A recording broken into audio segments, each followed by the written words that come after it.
అదే RTV app వార్తల్ని క్షణాల్లో చదివే అవకాశం ఉంటుంది. ఒక న్యూస్ పేపర్, ఒక టెలివిజన్ ఛానల్ మీ చేతుల్లో ఎప్పుడూ ఉంటాయి. ఇబ్రహీంబాగ్ పోలీస్ స్టేషన్ పరిధిలో దారుణ ఘటనతో చోటు చేసుకుంది. అతివేగం ఓ ఇంట విషాదాన్ని మిగిల్చిందనే చెప్పాలి. అతివేగంతో మద్యం సేవించి ఇటీవల కాలంలో ఎక్కువగానే యాక్సిడెంట్ జరుగుతున్నాయనే విషయం కూడా మనకు తెలిసిందే. అయితే ఈ రోజు 8 గంటల సమయంలో పొద్దున్న ఇప్పుడు ఏదైతే మనం ప్లేస్లో నించున్నామో ఇక్కడ ఒక దారుణమైన యాక్సిడెంట్ అయితే జరిగింది. అటువైపు నుంచి వస్తున్న ఒక కార్, ఇటువైపు నుంచి వెళ్తున్న ఒక ఇద్దరు అంటే ఒక 2 వీలర్ మీద ఒక తండ్రి కొడుకు 4 ఏళ్ల కొడుకుని తీసుకొని వెళ్తున్న సమయంలో అటు నుంచి వస్తున్న అతి వేగంగా, అది కూడా 100 నుంచి 140 స్పీడ్లో ఇక్కడ మనం చూసుకోవచ్చు. ఈ రోడ్డు కూడా మొత్తం కొత్తగా వేస్తూ ఉన్నారు. ఈ రోడ్లో అక్కడి నుంచి హారన్ కొట్టుకుంటూ రావాల్సింది, అంటే ఆపోజిట్లో ఎలాంటి ఏ వెహికల్ వస్తుందో చూసుకొని రావాల్సిన పరిస్థితి ఉండాల్సింది. కానీ ఇక్కడ మాత్రం 8 గంటల సమయంలో అసలు ఎదుటి నుంచి ఆపోజిట్లో ఎలాంటి వెహికల్స్ వస్తున్నాయి, హారన్ ఇవ్వాలి అని ఇంగిత జ్ఞానం కూడా లేకుండా అతి వేగంతో 100 నుంచి 140 స్పీడ్లో మద్యం సేవించి మరీ ఇక్కడికి రావడం జరిగింది. ఇక్కడ మనం చూసుకోవచ్చు, అటు సైడ్ నుంచి చూస్తే మొత్తం కూడా మొక్కలన్నీ కూడా ఇటు ఉండటంతో ఎవరైతే ఆ 2 వీలర్ మీద వస్తున్నాడో ఆ పర్సన్ ఫాదర్, తండ్రి అలాగే కొడుకు, వాళ్ళు కొంచెం అక్కడ అవన్నీ చెట్లన్నీ ఉన్నాయి కాబట్టి కొంచెం ఇటు సైడ్ రావడం జరిగింది. ఎవరైతే ఇప్పుడు కార్లో వస్తున్నారో వాళ్ళు రాంగ్ రూట్లో రావడంతో వెంటనే ఢీ కొట్టడంతో ఇక్కడ మనం చూసుకోవచ్చు, ఏదైతే ఈ సగం రోడ్ వేసి ఉందో ఇటు సైడు ఆ కార్ అనేది పడిపోయింది. అలాగే ఆ కార్తో పాటు ఎవరైతే ఈ 2 వీలర్ పర్సన్స్ ఉన్నారో వీళ్ళు కూడా అటు సైడ్ తండ్రి కొడుకులు వాళ్ళు కూడా అటు పడిపోవడం జరిగింది. వెంటనే అక్కడికక్కడ స్పాట్లో ఆ 4 ఏళ్ల కుమారుడు, ఆ తండ్రి ముందే కుమారుడు చనిపోవడం అనేది అసలు తను జీర్ణించుకోలేకపోయాడని చెప్పాలి. అక్కడికక్కడ స్పాట్లోనే కుమారుడు చనిపోయాడు. తండ్రికి కూడా చాలా బలమైన గాయాలైతే జరగడం జరిగింది. అయితే ప్రస్తుతం ఇక్కడ చూసుకోవచ్చు వెహికల్కి సంబంధించి చిన్న చిన్న పార్ట్స్ అన్నీ కూడా ఇక్కడ పడిపోవడం జరిగింది. ఆ మద్యం సేవించి వాళ్ళు నైట్ అంతా కూడా ఎక్కడో ట్రిప్కి వెళ్ళి బాగా మద్యం సేవించి, అలాగే డిక్కీలో కూడా మద్యానికి సంబంధించిన బాటిల్స్ కానివ్వండి, స్టఫ్ ఇవన్నీ కూడా ఉండడం జరిగింది అనేది కూడా ఇక్కడ చూసిన వాళ్ళు చెప్తూ ఉన్నారు. అయితే ఈ యాక్సిడెంట్ ఏ విధంగా జరిగింది ఏంటనే దాని గురించి ఇప్పుడు మనతో పాటు కొంతమంది ప్రత్యక్ష సాక్షులు మనతో ఉన్నారు. వారితో మాట్లాడి అసలు ఏం జరిగింది, ఎప్పుడు జరిగింది అనే దాని గురించి వాళ్ళతో మాట్లాడి తెలుసుకునే ప్రయత్నం చేద్దాం. నమస్తే అండి. నమస్తే. అంటే ఇది పొద్దున్న ఎప్పుడు జరిగిందండి? ఇది సుమారు 8:30కి జరిగిందండి. 8:30 టైంకి జరిగింది. ఇక కార్ అయినేమో అటు నుంచి వస్తున్నాడు, బాగా మందు తాగేస్తున్నాడు ఫుల్గా. దగ్గరగా 120, 140 స్పీడ్లో వస్తున్నాడు బండి. వచ్చి గుద్దేసేసిండు మొత్తం. బాబు కూడా స్పాట్లో చనిపోయిండు. అది ఇంకోటి చెట్ల వల్లనే అది మెయిన్ ప్రాబ్లం. జిహెచ్ఎంసీ వాళ్ళు మొన్న చేసినప్పుడు రోడ్లు క్లీన్ చేసిండే చెట్లు, ఆయన దారిలో ఆయన వెళ్ళిపోతుండే, ఈయన దారిలో ఆయన వెళ్ళిపోయేది. కానీ అసలు ఈ చెట్ల వల్లనే ఇంకోటి ఏంటంటే అబ్బాయి కూడా 140 స్పీడ్లో, అసలు ఈ రోడ్లో 30-40 స్పీడ్ లిమిట్. మెయిన్ థింగ్ ఇది రోడ్ ఏది బస్సీ, ఇది హైవే రోడ్ కాదు. అంటే ఇప్పుడు చూసుకుంటే అటు ఇటు మొత్తం కూడా బస్తీయే కనిపిస్తుంది. ఓన్లీ ఇక్కడ ఒకటే కొంచెం ఈ రోడ్ వేసిరు మేడం. ఇది ఫస్ట్ వాటర్ వస్తే జామ్ అవుతుందని రోడ్ వేసిరు. ఇది ఈ రోడ్ వేసేసరికి ఏమైపోయింది, అతను తాగేసి స్పీడ్లో, యాక్చువల్లీ ఇక్కడ 30-40 స్పీడ్ రోడ్లో పోవాల్సి, ఎవరైనా సరే 30-40 స్పీడ్లో పోవాలి. అట్లాంటిది ఆయన 140 స్పీడ్లో వచ్చింది బండి. వెనకాల మద్యం బాటలు గిట్ట చూసిరా, మొత్తం మందు బాటల్లో ఉన్నాయి. మేము పట్టుకున్నాము, తాగిన వాసన మా మీదనే ర్యాష్గా మాట్లాడడం కూడా జరిగింది అతను. అంటే కార్లో ఒక 5-6 మంది ఉన్నారు. ఇది జరగటంతో 3 పారిపోయారు అని కూడా విన్నా. అవును మేడం, 5 మంది ఉండే, 3 పారిపోయారు. కానీ పట్టుకున్నాం, నేను ఎందుకంటే ఫుల్ టైప్ డ్రైవింగ్ చేస్తుండే కదా, నేను పట్టుకున్నాము. వీళ్ళు అయితే వెళ్ళిపోయారు అప్పటికి. ఇక అది ఆగిన విషయం అయితే జరిగింది. కానీ ఆ రోడ్లో అయితే ఇంత స్పీడ్ పోవద్దు అసలు. తాగి 140 స్పీడ్ అంటే మామూలు స్పీడ్ కాదు. అది ఓఆర్ఆర్లో ఇట 140 స్పీడ్ పోరు. ఆ స్పీడ్లో వచ్చేసిన అబ్బాయి తాగి ఖాళీ పీలి ఇప్పుడు చనిపోయాడు అబ్బాయి గిట. చిన్న పిల్లోడు, 4 ఏళ్ళ బాబు ఉండే మేడం. తండ్రి గిట కాలు మొత్తం ఇరిపోయింది. ఇప్పుడు ఆయన గిట చావు బతుకులు ఉన్నట్టు 99% అయితే బతికే అవకాశం లేదు. ఎందుకంటే కాలు ఇరిపోయింది, నడుము గిట కమ్మరి గిట పోయిందనమాట ఆయనది. అది నడుము గిట కష్టమే మేడం. బాబు అయితే స్పాట్లో చనిపోయాడు. అది జరిగింది. అంటే ఇప్పుడు ఇది వేసి ఎన్ని నెలలు అవుతుందండి? ఇది వేసి ఒక 20 డేస్ అవుతుంది మేడం. అంతే 20 డేస్ 15-20 డేస్ అవుతుంది. 3 నెలలు పనిచేసి ఇప్పుడు 20 డేస్ కి పూర్తయింది.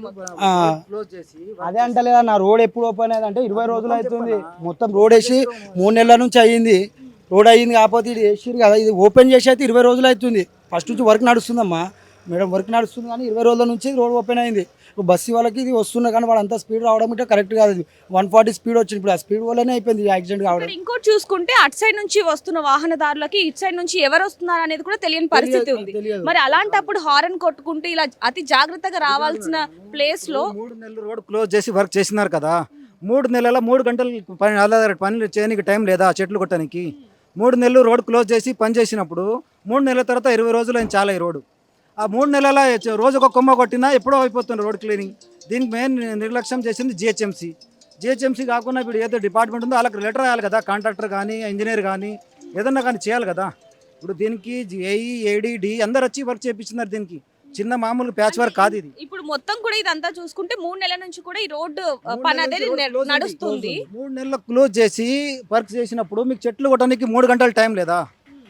మీ డిపార్ట్మెంట్ కాకుండా మీ ఏఈ కానీ జేఈ కానీ డి కానీ ఈ కానీ వాళ్ళకి రిక్వెస్ట్ చేయొచ్చు కదా, మేము రోడ్ వేస్తున్నాము, రోడ్ వేస్తే దానికి రోడ్ వేసి ఏం లాభం, ఇన్ని కోట్లు లక్షలు పెట్టి రోడ్ వేస్తే ఇక్కడ బండ్లు నడవని పరిస్థితి అని వాళ్ళు లెటర్ రాయొచ్చు వేరే డిపార్ట్మెంట్కి. ఇలా డిపార్ట్మెంట్ కాకపోతే చెట్లు కొట్టేసింటే మేడం ఈ యాక్సిడెంట్ కానీ కాకపోతుంది. మేము చెట్లు గిట తాగిన గిట కానీ చెట్లు గిట కట్ చేసి ఉంటే గిట వీళ్ళు వీళ్ళు ఇంత ఎన్ని లక్షలు పెట్టి రోడ్లు వేసి మరి చెట్లు కట్ చేస్తే ఎంత 1 డే పని కదా మేడం. అది ఒక రోజు కట్ చేసి ఉంటే అయిపోతుండే కదా. మళ్ళీ వాళ్ళకనే తెలివి ఉండాలి కదా. ఇంత జిహెచ్ఎంసీ వాళ్ళకు ఇప్పుడు యాక్సిడెంట్ ఇప్పుడు కాలి పిల్లి చంపేసినట్టు రోడ్ వేసి గిట బాబుని చంపేసినట్టు అయిపోయింది ఇట. అది ప్రాబ్లము. అంటే ఇప్పుడు మీరు వాళ్ళని చూసినప్పుడు లోపల ఎంతమంది ఉన్నారు, వాళ్ళ పరిస్థితి ఏ విధంగా? లేదు మేడం, నేను గిట అయినప్పుడు ఇట్లా జస్ట్ అది అయిన ఒక 10-15 మినిట్స్కి ఇట్లా వస్తున్నప్పుడు వచ్చినప్పుడు అబ్బాయి ఉన్నాడు. మిగతా వాళ్ళు అయితే లేరు, ఆడ కార్లో అయితే లేరు. వాళ్ళు ఉన్నారైతే అబ్బాయి డ్రైవర్ సీట్లు అయితే వాళ్ళు అయితే ఉన్నారు. ఆయన పట్టుకున్నాం మేము. అలానైతే మేమైతే చూడలేదు మేడం. సో కానీ అతను మాత్రం ఫుల్గా డ్రింక్ చేసేస్తున్నాడు. మందు తాగడం వల్లనే ఆయన యాక్చువల్గా మందు తాగినా ఈ స్పీడ్లో 140 స్పీడ్ వచ్చే రోడ్ అయితే కాదు మేడం ఇది బస్సులో. ఎందుకంటే స్కూల్ పిల్లలు రెగ్యులర్ మార్నింగ్లో అందరు స్కూల్ పిల్లలని తీసుకొని వెళ్తుండ్రు. అందులో నిజంగానే స్కూల్ టైం అవ్వటంతో ఈ విధంగా జరిగింది అనేది కూడా. అదే స్కూల్ టైమే కదా మేడం. ఇప్పుడు ఆయన వేరే మా పిల్లలకి కూడా మేము తీసుకొని వెళ్తుంటాం రెగ్యులర్ ఇప్పుడు ఎవరికైనా అయ్యేదే కదా, ఎవరిదైనా పిల్లలే కదా. అసలు ఆ మందు తాగడం వల్ల అసలు ఈ చెట్ల వల్ల గిట అయ్యింది మేడం. రోడ్ వేసిన వాళ్ళు ఆ చెట్లు క్లీన్ చేసింటే ఈ పంచాయతీ ఉండకపోవు. ఇప్పుడు ఏవైతే ఇప్పుడు ఆ చెట్లు ఆ విధంగా ఉన్నాయో అవి వాళ్ళకి తాకుతాయి కాబట్టి ఇటు సైడ్ నుంచి వెళ్ళడం జరుగుతుంది. చెట్లు చూడండి, ఇప్పుడు బండి వస్తే కనబడుతుంది. ఇప్పుడు అటు వెళ్ళారు కూడా అతను ఈ రోడ్కి వచ్చేస్తాడు మేడం బండిలా. ఇప్పుడు అట్లా ఎట్లా మనకి చెట్లు కుచ్చుకుంటాయి కదా కంప అనేది, అది కుచ్చుకుంటున్నందుకు ఇట్లా వచ్చేసిండు ఆయన. ఈ వేళ 2 వీలర్ అతను వచ్చేసిండు. అందుకే కార్ గిట్ అతను స్పీడ్లో వచ్చేసిండు. యాక్చువల్ అయితే కార్ కరెక్ట్గానే వస్తుంది. ఈ చెట్ల వల్ల బైక్ అతను ఈ రూట్కి తీసుకోవాల్సింది వచ్చింది. ఇక దానివల్ల ఆయన నార్మల్గా వస్తాయి బండ్లు, కార్లు అంటే రెగ్యులర్ వస్తుంది చూసుకుంటూ పోతాము. స్పీడ్ తక్కువ ఉంటే నార్మల్ వెళ్ళిపోతాము. ఆయన కంట్రోల్ కాలేదు స్పీడ్ అనమాట. అంత తాగినప్పుడు 140 స్పీడ్ అంటే ఎక్కడ కంట్రోల్ అవుతుంది మేడం? కాదు కదా, అతి వేగమే మరి ఆడ స్పీడ్ 100% కంట్రోల్ కాలేదు. 140 అంటే ఎవరు కంట్రోల్ చేస్తారు మేడం? ఇప్పుడు జరిగింది అయితే అది మేడం. ఆయన ఖాళీ పిల్ల అయితే చచ్చిపోయాడు, మా అబ్బాయి కూడా చంపేసి. అసలు ఈ చెట్లు తీసేసింటే యాక్సిడెంట్ ఇట కాకపోవు. ఈ చెట్లు తీసేసింటే యాక్సిడెంట్ కానే కాదు ఆడ. ఇప్పుడు మీరు జిహెచ్ఎంసీ వాళ్ళకి ఏమన్నా చెప్పడం జరిగింది, అధికారులను కలవడం? ఇప్పుడు చెప్పారు అందరూ వచ్చి పొద్దుగాల అయితే మార్నింగ్ వచ్చి మాట్లాడి మేబీ 2-3 రోజులలో తీసేస్తారు మేడం. కంప్లీట్ గా ఇచ్చారు మరి. ఇక కంప్లీట్ ఇచ్చి జిహెచ్ఎంసీ వాళ్ళు అప్పుడు వచ్చిండే మార్నింగ్ తీసేయాలి. ఇక తీసేపోతే ఇంకో ప్రాణం గిట్ట పోతుంది. ఆల్రెడీ లోకల్ లీడర్స్ చెప్పినారు ఇది రోడ్ ఓపెన్ చేసినారు, చెట్ల మూలంగా రోడ్ వేసి ఏం లాభం అని చెప్పినారు ఆల్రెడీ. కానీ అయినా ఇవాళ తీయలేదు. ఒకవైపు చూసుకుంటే ఈ మద్యం సేవించి డ్రైవ్ చేయడంతో పాటు ఈ చెట్ల వల్ల కూడా యాక్సిడెంట్ జరిగింది. అంతే మేడం, 100% అది చెట్ల వల్ల గిట్ట జరిగింది. అది అంత తాగినట్టు అది ఆయన ఇష్టం. కానీ చెట్ల వల్ల ఆ చెట్లు తీసేసింటే యాక్సిడెంట్ కాకపోవు మేడం. అది చెట్లు తీసేసింటే లొల్లి ఉండకపోవు, ప్రాణం గిట్ట ఒకపోవు అబ్బాయిది. వీళ్ళు చేసిన వాళ్ళు మీరే చూడరు మీరు. అసలు మనుషులు కనబడినే కనబడ, అసలు రోడ్ వేసిన సగం రోడే కనబడుతుంది ఆ చెట్ల వల్ల. ఫుల్ రోడ్ కనబడట్లేదు. వాళ్ళు జిహెచ్ఎంసీలో రోడ్ వర్క్ చేసిన వాళ్ళు అప్పుడే తీసేసింటే చెట్లు. వీళ్ళు ఇది కాకనే కాకపోవు మేడం. బాబు బతుకుతుండే, బాబు 100% బతుకుతుండే. యాక్సిడెంట్ కాకపోవు, యాక్సిడెంట్ అనేది కాకపోవు. వాళ్ళు ఎక్కడ ఉంటారు? వాళ్ళు ఇక్కడ వైఎస్ఆర్ కాలనీలో ఉంటారు మేడం. కాలనీలోనే ఉంటారు వాళ్ళు గిట. స్కూల్కి తీసుకెళ్తున్న సమయంలో ఇదంతా జరిగిందా లేకపోతే? లేదు మేడం, స్కూల్ టైం అంతే పోతున్నారు కిందికి. వాళ్ళు పని మీద వెళ్తే వాళ్ళ నాన్నమ్మ వాళ్ళ ఇంటికి వెళ్తున్నారు. వాళ్ళు ఇక్కడ కిందికి తీసుకొని వెళ్తున్నారు. అంటే యాక్చువల్గా ఈ రోడ్లో స్కూల్ టైంకి పిల్లల్ని తీసుకొని వెళ్తుంటాం. మేము కూడా రెగ్యులర్గా పిల్లల్ని తీసుకొని వెళ్తుంటాం మేడం. స్కూల్ టైం అది 8:30 అంటే స్కూల్ టైం అది. స్కూల్ టైంలో అందరూ వస్తుంటారు కదా పిల్లలు. ఇంకా అదృష్టం స్కూల్ పిల్లలు 3-4 పిల్లల్ని తీసుకొని పోతుంటారు బైక్ మీద. వాళ్ళకి ఏం కాలేదు. ఇంకా ఒక అబ్బాయి చనిపోయినాడు. కానీ ఇందాక మీరు చెప్పడం జరిగింది 140 స్పీడ్లో వస్తున్నప్పుడు వెనక సైడ్ కూడా వేరే వాళ్ళు ఉన్నారు, వాళ్ళకి ఇంకా అదృష్టవశాత్తు ఏం కాలేదు మేడం. ఆల్రెడీ 3 అవుతుండే, ఇంకా మిస్ అయిపోయినారు వాళ్ళు. లేకపోతే ఆయన స్పీడ్కి ఇంకా 2-3 చనిపోయేతోళ్ళు కానీ బచాయించిపోయినారు వాళ్ళు. బచాయించిపోయి ఈడ గుద్దేసినాడు. ఇప్పుడు ఊర్లో నుంచి వస్తుంది కదా మా కారు, ఊర్లో నుంచి కారు వచ్చేటప్పుడు ఆడ 3 సేఫ్ అయిపోయారు వాళ్ళు. వాళ్ళే అంటున్నారు నోరు తెరిచిపోయారు, ఏంది ఇంతగానో స్పీడ్ వస్తున్నాడు అని చెప్పేసి. కారు ఆ గాలిలో వెళ్ళిపోతుంది మేడం, కారు రాకెట్లోకి వెళ్ళిపోతుంది కారు. ఆ స్పీడ్ వల్లనే అతి వేగం వల్లనే డ్రింక్ చేసిండు కదా. డ్రింక్ చేసిన వాళ్ళకి డ్రైవింగ్ ఎట్లా వెళ్ళాలి తెలియదు కదా మేడం. ఇక అట్లా దానివల్లనే వేగం వల్లనే చనిపోయాడు మేడం, ఫుల్ స్పీడ్తో. ఒకవైపు చూసుకుంటే ఈ మరణానికి ఈ బాబు మరణానికి ఒకవైపు హై స్పీడ్ అనేది మద్యం సేవించాడు అనేది ఒక మాట అయితే, ఇంకోవైపు చూసుకుంటే ఎప్పుడైతే ఈ రోడ్ అనేది బాగు చేశారో ఆ బాగు చేసినప్పుడు ఈ జిహెచ్ఎంసీ వాళ్ళు ఈ చెట్లు కొట్టకపోవడం కూడా ఒకవైపు ఉందనేది కూడా ఇంకోటి చెప్పొచ్చు. ఏదైతే ఇప్పుడు ఈ వే ఉందో ఇటు సైడ్ లెఫ్ట్ సైడ్ నుంచి వాళ్ళు వాహనదారులందరూ కూడా ఇటు సైడ్ వస్తూ ఉండాలి, రైట్ సైడ్ వచ్చే వాళ్ళు కూడా ఇటు సైడ్ వస్తూ ఉండాలి. కానీ ఏవైతే ఈ చెట్లు అడ్డంగా ఉన్నాయో దీని మూలంగా వచ్చే వాళ్ళు కూడా సేమ్ ఒకే వేని యూజ్ చేయడం వల్ల ఈ యాక్సిడెంట్ జరిగింది అనేది కూడా వీళ్ళు చెప్తున్నారు. అధికారులకు కూడా మేము కంప్లైంట్ ఇవ్వడం జరిగింది. ఈ రోజు రేపు ఖచ్చితంగా ఈ చెట్లను అన్నింటినీ కూడా సాఫ్ చేపిస్తామని కూడా వాళ్ళు చెప్పడం జరిగిందనేది తెలుస్తూ ఉంది. ఏదైనప్పటికీ ఒక నిండు చిన్న బాబుని అయితే కోల్పోయారనే చెప్పాలి. ఇంకా తండ్రి కూడా ప్రాణాలు పోయే పరిస్థితిలో ఉన్నారని కూడా చెప్పడం జరుగుతుంది. నేను ఈ చెట్ల నుంచే వాళ్ళకు అటు పోయేటోళ్ళు ఇటు పోయేటోళ్ళు ఒకటే దారి అయిపోయి అట్లా యాక్సిడెంట్ జరిగింది. అది ఈ చెట్లు మాత్రం ఇమ్మీడియట్లీ తీసేయాలమ్మా. ఇంతకుముందు ఎప్పుడైనా ఇలాంటివి జరిగినవి ఎప్పుడు జరగలేదు, ఎప్పుడు జరగలేదు, ఇలాంటిది ఏం జరగలేదు. కానీ ఈ రోజు పొద్దున చాలా ఘోర ప్రమాదం జరిగిందండి. మరి అధికారులకు కూడా మీరు చెప్పడం జరిగింది. మరి వాళ్ళు ఎప్పుడు ఇవన్నీ కూడా క్లియర్ చేస్తామని చెప్పారు.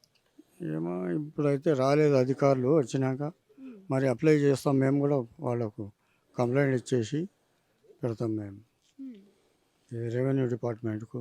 झाड़ा है ये तो पहले झाड़ा को जीसीपी लगा के पूरा साफ कराना।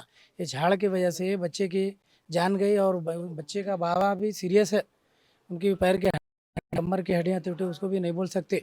तो ये झाड़ की वजह से जल्द जीएचएमसी से रिक्वेस्ट है कि ये पहले जीसीपी लगा के पहले ये पूरा झाड़ा साफ करना और उसके बाद ये यहाँ पे 3 ब्रेकर डालना है यहाँ पे ये रोड के पास।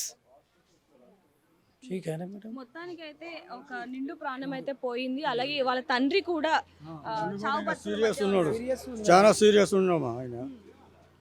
అది అంటే ఇప్పుడు ఎవరైతే యాక్సిడెంట్ చేశారో వాళ్ళని కూడా పోలీసులు వాళ్ళ కస్టడీలోకి తీసుకోవడం జరిగింది. వాళ్ళని కూడా అరెస్ట్ చేశారు. మరి ఎక్కడి నుంచి వస్తున్నారు ఏంటి అనేది కూడా దర్యాప్తు చేపట్టారని చెప్పాలి. ఒకవైపు చూసుకుంటే మద్యం సేవించి డ్రైవ్ చేయడంతో పాటు మరోవైపు చూసుకుంటే ఈ చెట్ల వల్ల కూడా యాక్సిడెంట్ జరిగింది అనేది కూడా మనకి క్లియర్గా తెలుస్తూ ఉంది. చూస్తూ ఉండండి RTV కెమెరామెన్ జాఫర్తో రిపోర్టర్ దేకా హైదరాబాద్. మరిన్ని వీడియోస్ కోసం ఛానల్ ని సబ్స్క్రైబ్ చేయండి, లేటెస్ట్ అప్డేట్స్ కోసం వాట్సాప్ ఛానల్ ని ఫాలో చేయండి అండ్ లింక్ డిస్క్రిప్షన్ లో ఉంది.